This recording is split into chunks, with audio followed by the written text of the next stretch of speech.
Севастопольцы почти месяц стоят под стенами больницы, чтобы попасть на прием. Такая ситуация сложилась во второй городской поликлинике. Недавно здесь внедрили электронную систему регистрации. Пенсионеры, которые не умеют пользоваться интернетом, записаться не могут. Поэтому приходится ежедневно с рассвета занимать очередь за талонами.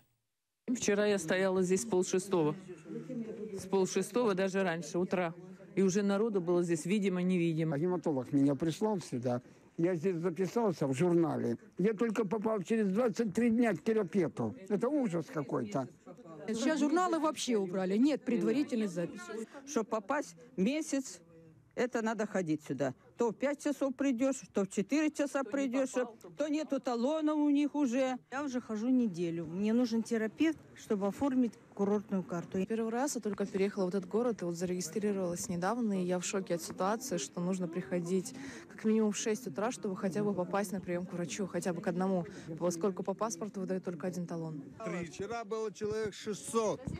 Врачу говорю, я участник боевых действий. Дайте талон, чтобы я завтра пришел вовремя. Нет, иди занимай очередь. Еще до 5 Как? Я еще пойду. Дочь пойдет, то я пойду.